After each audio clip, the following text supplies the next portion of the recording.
নামাজ পড়াকে নেকির কাজ মনে করলেও রাস্তা দিয়ে একটা মেয়ে হেঁটে যাচ্ছে, কার মেয়ে, বয়স কত, বিয়ের লাগ হয়েছে, দিয়ে দেয় না কা, হাটে এমনে কা, স্বাস্থ্য বেড়ে গেছে কা, চিকন কা, এগুলো আমরা মাইরে ফেলি। সো এটাকে আমরা অন্যায় মনে করি না। আমরা ভাবির সাথে রাত্রি যাপন করা অপরাধ মনে করলো, ভাবির সাথে পাশাপাশি মোড়ায় বসে, চেয়ারে বসে, টেবিলে বসে, টুলে বসে, কিচেনে গিয়ে রান্না বান্নায় হাত বাটানো, গল্প করাকে অন্যায় মনে করি না। আমরা ভাবির সাথে রাত্রি যাপনকে অন্যায় মনে করলেও পরীক্ষায় পাশ করে এসে ভাবিকে আঞ্জা করে ধরে ভাবি পাশ করছি বলাকে অন্যায় মনে করি না। বুঝাইতে পারিনি? আমরা এগুলো অন্যায় মনে করি না এখন আর। সব মানুষ চেঞ্জ হয়েছে।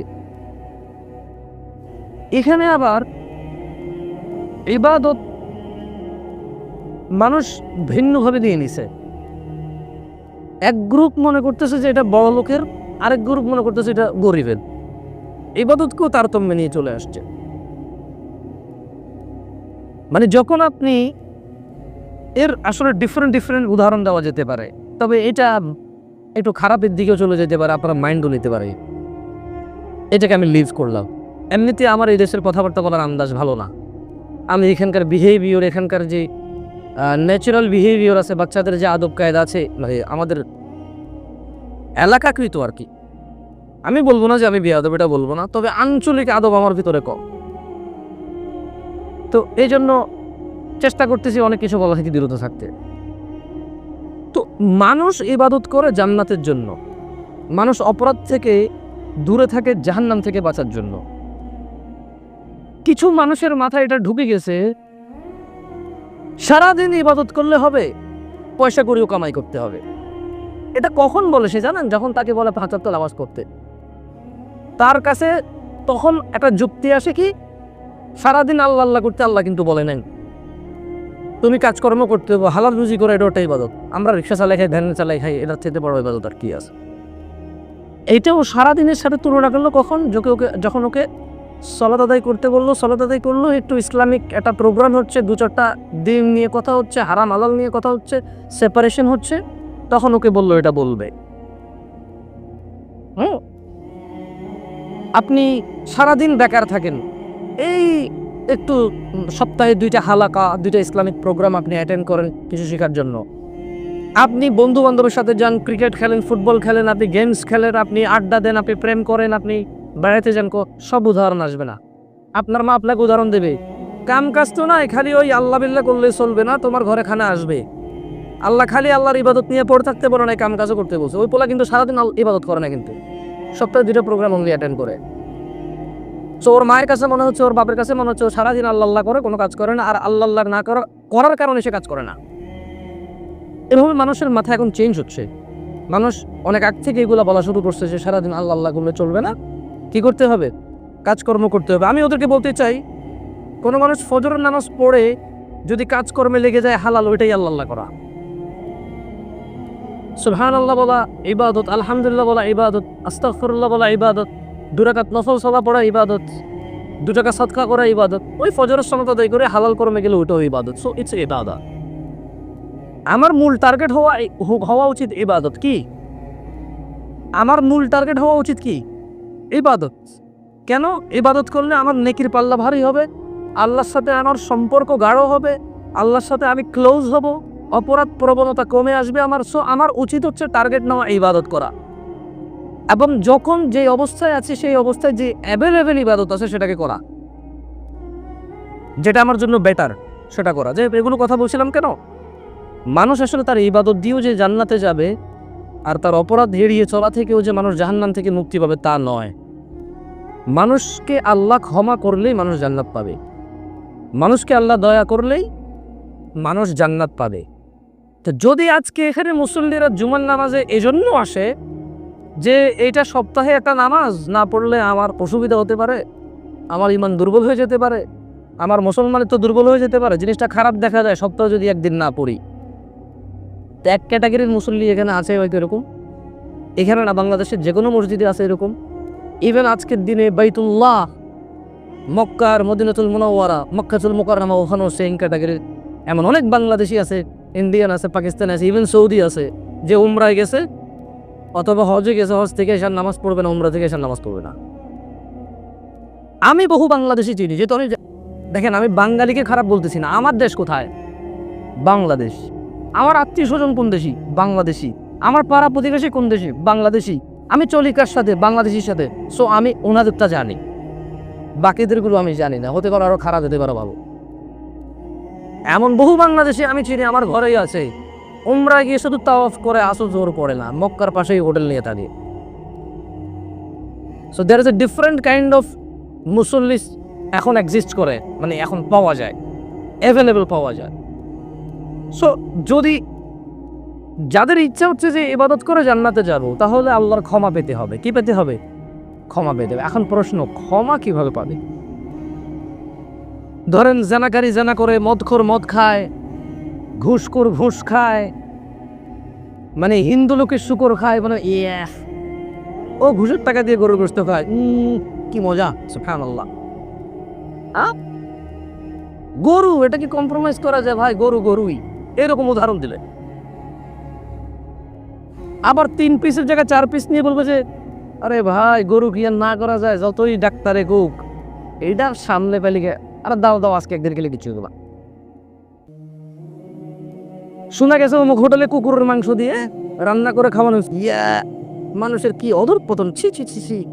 শেষ পর্যন্ত কুকুর খাওয়াইলো মানুষের, আল্লাহ এদের জায়গায় কবর হবে না। উনি কিন্তু ঘুষের টাকা দিয়ে জমজমের পানি কিনে খায়। সো আমি যেটা বললাম আগে, ভাবির সাথে রাত্রি যাপনকে অন্যায় মনে করলো, ভাবিকে আঞ্জা করে ধরে ভাবি পাস করে ফেলছি, এটাকে অন্যায় মনে করে না। একসাথে চেয়ারে বসে গল্প করাকে অন্যায় মনে করে না, কারণ মাইন্ড চেঞ্জ হচ্ছে, অন্যায় অন্যায় সংজ্ঞাই বলতে যাচ্ছে। আপনি হয়তো প্রশ্ন করতে পারেন, জামশেদ ভাই আসছেন 1টা বাজে, আসলে কথা কি বিষয় নিয়ে কথা বলতেছেন? আসতেছি কথা। সাবজেক্ট হচ্ছে ক্ষমা। সাবজেক্ট কি? ক্ষমা নিয়ে কথা বলবো ইনশাআল্লাহ, সামান্য ছোট্ট করে। গতকালকে আমি যাব বাড়িতে, যে জন্য লেট হয়েছে, যাকে এটাও চলে আসবেন। There is a nice story, একটা খুব দারুণ একটা গল্প তৈরি হয়েছে ওখানে। তো আমাকে খুব ইমার্জেন্সি যেতে হবে আমার বাড়িতে, গ্রামের বাড়িতে। মেহমান আসতে একদম রিসিভ করতে হবে। ঠিক দিনের 2টা 2 মিনিটে আমি বাসার সামনে ঢাকায় আমরা রওনা করলাম। তো আমার ব্যাপার হচ্ছে একজন মেহমানকে রেখে আরেকজন মেহমানকে রিসিভ করতে যেতে হবে। তো ওনাকে দেওয়ার জন্য আমার ওয়াইফের বড় ভাই ওনাদের বাসায় নিয়ে গেছে, আমি গাড়িতে বসে আছি। গতকাল 2টার দিকে হালকা গুড়ি গুড়ি বৃষ্টি হচ্ছিল, দেখছেন তো? এক্স্যাক্টলি আমার এলাকা ওই এরিয়াও হচ্ছিল। একটা ছাতা, একটা মেয়ে, একটা ছেলে। মানুষ কজন? ছাতা কয়টা? একটা হাউজিং সোসাইটিতে এটা খুব রেয়ার দৃশ্য যে যুবক যুবতী একসাথে কোলাকুলিকে ধরে হাঁটবে এক ছাতার মধ্যে, আর ভেরি স্লো স্পিডে, খুব ধীর গতিতে। কি দুর্ভাগ্য আমার না ওর, আমি জানি না। এখন আমার তো দেখছেন টুপি, কিন্তু এটা আমার না। টুপি খেলে হারা যায়, আল্লাহ মাফ করুক, আমার আস্তাগফিরুল্লাহ। দেখলাম গাড়িতে পড়ছে, পরে দেখেছি গাড়িতে নাই। দেখলাম মাটিতে পড়ছে, মনে হয়েছে নিচে পড়ার পিজা পাইলে, তো নাকি কেউ নিয়ে নেয়, আমি এটাও বুঝি না। আচ্ছা, এখন তো টুপি খুঁজতেছিলাম, গ্লাসে দেখি যে ওরা খুব স্লো হেঁটে আসতেছে। মেজাজটা একটু গরম হয়েছে, পরে চিন্তা করলাম দূর আমার কি। তো এখন আমার গাড়িটাই ক্রস করে যাচ্ছে যাচ্ছে যে এমন স্লো গতিতে যাচ্ছে, পারই হচ্ছে না। ভাই তো চলে যায় হেঁটে। পরে চিন্তা করলাম না,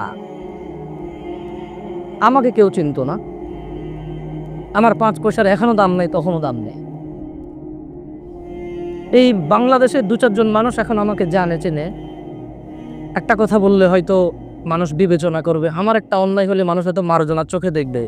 আমার দ্বারা কোনো ভুল কর্মে ভুল হয়ে গেলে মানুষ হয়তো বলবে যে ভুল হয়ে গেছে, ওনাকে আমরা এরকম জানি না, হয়তো ভুল হয়ে গেছে, হয়তো মার্জনা করবে। হয়তো ছোট ভাই এদিকে আসো, আসছে। তোমার নাম কি? কেন ভাইয়া? স্কুলে কিন্তু ওই যে কাঁধে কিন্তু কলেজের ব্যাগ, এটা দেখলে আমি ভয় পাই। আমার তো স্কুল কলেজে যাওয়ার সৌভাগ্য হয় না। আমি শুনছি যে মারামারি ফাটাফাটি, যা ভালো এরা খারাপ এরা, এদের সার্কেল নাকি অনেক বড়। তো পোলারও কাঁধে স্কুলের কলেজের ব্যাগ, মেয়েরও। স্কুল না কলেজ বুঝি না, ছোট মানুষ, বেশি বয়স হয়নি। বললাম তোমার নাম কি? খুব মৃদু ভাষায় বলছি, আমি নিজে ভয়ে আছি, কারণ স্কুল কলেজের পোলাপাইন কতক্ষণ আমার ঘুষি দিয়ে দেয় বলে তোর কি, অথবা থানা যায় মামলা করে জঙ্গি, আমার হাঁটার স্বাধীনতায় সে হস্তক্ষেপ করেছে, ঠিক না? তো স্বাধীন বাংলায় তারা তো আমি হস্তক্ষেপ করতে পারি না। তো মৃদু ভাষায় বললাম যে ভাই তোমার নাম কি? কেন ভাই? না এমনিতে জানতে পারি তো না। বলো যে সে নাম বললাম না ওর, কারণ ওর নামে আরো কত নাম আছে, সব মা বাপ চিন্তা করবো কেন আমার বলা নাকি। আচ্ছা, এখন বললাম ভাইয়া তোমার উচিত আরো একটু শালীন হয়ে হাঁটা। ভাই আমি কি কোনো অন্যায় করেছি? জাস্ট সেইভাবে কোয়েশ্চেন করছে, আমি কি কোনো অন্যায় করেছি ভাইয়া? আমরা লুক, তুমি অন্যায় করছো কিনা এটা বলা so tough, according to society so tough. অন্যায়ের তো অনেক সংজ্ঞা ছোট ভাই। এখানে কি ছেলে ছেলে বিয়ে করাকে ন্যায় অন্যায় মনে করে? বলে করে। কলাম কোনটা অন্যায়? তুমি জানো ইউরোপের ছেলে ছেলে বিয়ে করাকে অধিকার মনে করে। সো আসলে কোনটা অন্যায় এটা বলা মুশকিল। ভ্যারি করে সোসাইটি, ভ্যারি করে কি সোসাইটি। ইউরোপ, ইভেন আমাদের এশিয়ারও, ইন্ডিয়াতেও শুনেছি মেয়ে মেয়ে বিয়ে করার অধিকার পেয়েছে, বিয়ে ছাড়াই বাচ্চা জন্ম নেওয়ার লিভিং রিলেশনশিপের ওরা অনুমতি পেয়েছে। সো লুক ব্রাদার, তুমি যদি এখানে ঢাকা শহরে এটা করো, ঢাকার হিন্দু লোকটা, বৌদ্ধ খ্রিস্টান লোকটা বলবে সে অন্যায় করছে। কিভাবে বিবাহ ছাড়া বাচ্চা জন্ম দেয়? এটা জারজ, এই বাচ্চার সম্পদের তো মালিক হবে না, এ পিতৃহীন। বাট ইউরোপে যাও, আমেরিকা যাও, ওটা কিন্তু তার অধিকার, সে কোনো অন্যায় করেনি, তারা ম্যাচিউর, তারা একটা প্রাপ্তবয়স্ক নর এবং নারী। তো তুমি অন্যায় করছো কিনা এখানে একটা মেয়েকে এভাবে জড়িয়ে ধরে? সোসাইটি বসবাস করে এই জায়গায়, ছোট ছোট বাচ্চারা মাদ্রাসা যায়, স্কুলে যায়, মায়ের সাথে যায়, অধিকাংশ পুরুষরা এখন কাজে, মারা বাচ্চা নিয়ে যাবে। ও বাচ্চা যদি প্রশ্ন করে তার মাকে যে মা মা ওরা যেভাবে কোলাকুলি করে ছাতা দিয়ে হেঁটে যাচ্ছে, কেন যাচ্ছে ওরা এভাবে? বাচ্চারা প্রশ্ন করে বাঁশ গাছ কি? বললো যে এটা কি বাঁশ গাছ। বাচ্চা প্রশ্ন করে বাঁশ গাছ কি? আপনি বললেন যে এটা দিয়ে কাজকর্ম হয়, অনেক কিছু বানায়। ও বলবো যে ওইটা কি? ওর কাজই হচ্ছে শুধু একটা প্রশ্ন করে 100টা প্রশ্ন করা। শেষ পর্যন্ত আপনি বাধ্য হবেন মাফ করে দে, এটা কাজ নাই জানি না, ঠিক না? আমি এই প্রশ্নের সম্মুখীন হয়েছি। আমার বাচ্চাটাকে যখন বললাম পুরুষকে দেখা দেওয়া হারাম, তো আমাকে বলতেছে যে বাবা আমি তো দেখি রাস্তায় ছেলে মেয়েরা একসাথে বসে থাকে, বয়স 6.5। আমি বলিস তোমার মামা, দাদা, নানা, আমি তোমার জ্যাঠা, চাচা, এভাবে আমি বলছি, ওকে আস্তে আস্তে বলতেছি, মাদ্রাসায় ভর্তি করেছি। এখন সোসাইটি ভালো থেকেই থাকতেছি, কিন্তু ওই যে ছেলে মেয়ে একটু আড্ডা ফাড্ডা করে, এখনও অনেকে বলতেছি যে তুমি তো বললা যে ছেলে মেয়ে দেখা দেওয়া হারাম, ওরা তো বসে আছে এভাবে। আমি তো স্পিচলেস, আমি কি জবাব দেবো? আর আমি বললাম যে এভাবে বসে থাকলে আসলে গুনাহ, বুঝছো? যেভাবে বসবে না সে আল্লাহকে খুশি করবে, আর যেভাবে বসবে আল্লাহ তার উপর রাগ করবে। আমার কাছে আর কোনো ওই ছিল না এটা ছাড়া বলা। সো ওইটা, আমি তো ওই সোসাইটিতে বসবাস করি, আমার একটা ভিতরে একটা কষ্ট আছে। তো আমি ওকে বলছি যে আসলে অন্যায় কোনটা, এটা এখন আসলে আর ডিপেন্ড করে না মুহাম্মদ সাল্লাল্লাহু আলাইহি ওয়াসাল্লাম কি বলছে, এখন এটা ডিপেন্ড করে সমাজ কি বলছে এবং কোন সমাজে কি বলছে। বোঝেন নাই কথা? সো আমার কাছে যেটা অন্যায় সেটা আমার ছোট ভাইয়ের কাছে অন্যায় না। রিজন কি? আমার আইডিওলজি যদি আমি মুহাম্মদ সাল্লাল্লাহু আলাইহি ওয়াসাল্লামকে করি, তার আইডিওলজি সে আধুনিকতার নামে ভিন্ন কাউকে করে রাখছে। কোনো এক চিত্র অঙ্কন শিল্পকে, কোনো এক সিনেমার নায়ক অথবা গায়ককে, যার চুল লম্বা, মুছ বড়, আঁকে, এভাবে খোলা আকাশের নিচে পায়ের উপরে পা তুলে এই একটা কিছু করতেছে, এইটাই একটা কিছু, সারা পৃথিবীটা পিছিয়ে পড়ে গেছে। যে একজনের ফাটা প্যান্ট পরে ঘর থেকে বের হয়েছে, সবাই এটার কিছু না। তোমরাই তো, যুবকরা যারা আছো তোমরাই তো। এইখানে উপস্থিত আছে যুবক ভিন্ন দেশি প্লেয়ারদেরকে নিয়ে, ওর ফেসবুক পোস্ট দেখলে আপনি বলবেন যে সুবহানাল্লাহ, কি ভালোবাসা রে ভাই, কি ভালোবাসা, মা বাপের জন্য এরকম না। সো যেটা বললাম, তো সেজন্য আসলে গ্রামের বাড়িতে গেছি, আজকে সকাল 5টার দিকে রওনা করেছি, বৃষ্টির কারণে রাস্তাঘাট ডোবা আছে, আসতে লেট হয়ে গেছে। যাই হোক, তো যেটা নিয়ে কথা বলছিলাম, আসলে সোসাইটিতে অন্যায়টা ডিফারেন্ট ক্যাটাগরি হয়ে গেছে। মানে অন্যায় কোনটা? আপনার কাছে দেবরকে দেখা দেওয়া অন্যায়, ঠিক একই জায়গায় মসজিদের সভাপতি তার 3 ছেলে বিয়ে করছে, একই বাসায় থাকবে, আলাদা থাকলে বলতেছে ছেলে খারাপ। দেবর ভাসুরে দেখা হচ্ছে, একই টেবিলে বসে ভাত খাচ্ছে, উনি আবার মসজিদের সভাপতি থেকে। সো ওনার কাছে ওটা অন্যায় না। আমাদেরকে আল্লাহর দিকে ফিরে আসতে হবে, ক্ষমার দিকে। আল্লাহ আমাদের অন্যায়ের মানদণ্ড হবে মুহাম্মদুর রাসূলুল্লাহ সাল্লাল্লাহু আলাইহি ওয়াসাল্লাম। যদি আমরা সমাজের সামাজিকতাকে অন্যায়ের মানদণ্ড করি, যদি আমরা রাষ্ট্রের রাষ্ট্রীয়তাকে অন্যায়ের ন্যায়ের মানদণ্ড করি দ্বীনের ক্ষেত্রে, কিসের ক্ষেত্রে? দ্বীন ইসলামের ক্ষেত্রে, জান্নাতের আশায় ও জাহান্নামকে এড়িয়ে যাওয়ার উদ্দেশ্যে, তাহলে আমাদেরকে মানদণ্ড স্থির করতে হবে জনাবে মুহাম্মদুর রাসূলুল্লাহ সাল্লাল্লাহু আলাইহি ওয়াসাল্লাম। আদারওয়াইজ সোসাইটি ডিফারেন্ট আসবে, অন্যায় ন্যায়ের সংজ্ঞায় বদলে যাবে। যেটা এখানে অন্যায় আপনার কাছে মনে হবে, সেটা ওখানে অন্যায় হবে না। আমি আসলে চেষ্টা করি, মুরব্বীরা হয়তো আমার কথা এত এনজয় করে না, পোলাপাইন হয়তো বুঝে, আমি চেষ্টা করি কারেন্ট সিচুয়েশন নিয়ে কথা বলতে। এই কয়েকদিন আগে একটা সোসাইটির লোকজন এসে বলল কি যে এখানে ছেলে মেয়ের আড্ডা দেওয়া হবে না, আর সোসাইটি বসবাস করে। সো ওরা মাইকিং করলো, যে ছেলে মেয়ে একসাথে বড়ে আছে, ছোট ছোট জামা কাপড় পরে এভাবে কোলাকুলি করে বসে আছে, বাদাম খাচ্ছে, বুট খাচ্ছে, ওদেরকে প্রথমে মাইকিং করে ভিডিও করতেছিল। তো পাশে একটা ইউনিভার্সিটি আছে, অনেক ক্ষমতাধর, বেশ প্রভাবশালী ইউনিভার্সিটি ঢাকার, ওখানকার একজন স্টুডেন্ট তার গার্লফ্রেন্ডকে নিয়ে এভাবে বসেছিল। তার কথা হচ্ছে যে আপনি ভিডিও করলেন কেন? খুব এভাবে দাঁড়ায় আছে, সে চুলগুলো একটু লম্বা। তো বাই দ্য চান্স আমিও কোনো টাকা দিতে যাচ্ছিলাম, তো এত ভিড় দেখে দাঁড়াইছি। মানে আমি দেখছিলাম যে ওই স্টুডেন্ট যে ভিডিও করছে তাকে ভিডিও করতেছে চোখে, মানে পরে পাইলে মারবে, কেন ভিডিও করলো। তো আমি সিচুয়েশনটা বুঝতে পেরে যে ভিডিও ধারণ করতেছে তাকে বললাম যে এই তুমি ভিডিও করতেছো কেন? এটা তো অন্যায় কাজ। তুমি এটা যে ফেসবুকে লাইভে দিচ্ছ, এই অন্যায় কাজটা তো তুমি এখানে দমন করতে আসছো, প্রচার করতে আসো নাই। এটা একটা অন্যায় কাজ, তুমি এটাকে দমন করতে আসছো, প্রচার করতে আসো নাই। ভিডিও তো প্রচার করে, লাইভ তো প্রচার করে, আর তুমি আসছো দমন করতে। তুমি কেন এটা, ওর প্রাইভেসি নষ্ট করতেছো কেন? তুমি ওকে নিষেধ করো। ছেলেটাকে একটু ঠান্ডা করলাম, পরে বলে যে ভাইয়া ও কিন্তু লাইভে ছিল, ডিলিট করে নাই। আমি বলছি তুমি থামো, তোমাকে যে এই স্বাধীনতা দিয়েছে রাস্তার পাশে একটা মেয়ে নিয়ে বসে থাকার স্বাধীনতা, তুমি যে আইনে পাইছো, ওই আইন ওকে তোমাকে ভিডিও করার স্বাধীনতা দিছে। কারণ ওই সোসাইটিতে বিলং করে, সোসাইটির authority say.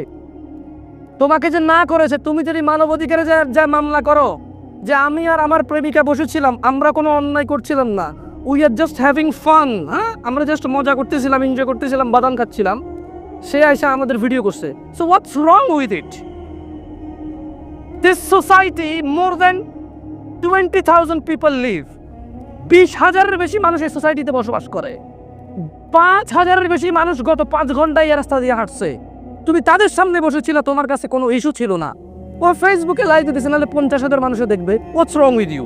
It's a sign. রাস্তা দিয়ে হেঁটে যাওয়া মানুষগুলো তোমাকে দেখেছে, তুমি তোমার প্রেমিকের সাথে বসে আছো, তোমার কাছে ইজি মনে হয়েছে, ফেসবুকের মানুষ তোমাকে দেখবে। What's wrong with it? What is the different? এর মধ্যে পার্থক্য কি? যে তোমাকে ফেসবুকে লাইভে দেখতে তোমার খুব লেগে গেছে, রাস্তা দিয়ে ছোট ছোট ছেলে মেয়ে, পর্দা করা মানুষগুলো, সমাজের যারা মানে মানুষ আছে যারা, তারা তো তোমাকে দেখলো তোমার অসুবিধা নেই। তো সে বলছে যে না, আমি এর জন্য ব্যবস্থা নিতে পারবো। তুমি যখন মামলা করবো ওর জন্য যে ও আমার অধিকার হরণ করেছে, আমাকে হ্যাম্পার করেছে, আমার ভিডিও করেছে, ও ঠিক যায় তখন বলবে যে আসলে আমি ও যে একটা এইভাবে বসেছিল এটার প্রমাণ রাখার জন্য ভিডিও করেছিলাম, নাথিং এলস। সো যেই স্বাধীনতার বলে তুমি এগুলা করো, ওই স্বাধীনতা ওকে অনেক কিছু করতে দিলে। আল্লাহ আমাদেরকে বসে তৌফিক দান করুক। এখন আসলে সহিহ আকীদা অথবা শিরক বিদআত মুক্ত মানুষরা প্রেম মুক্ত মানুষ নয়।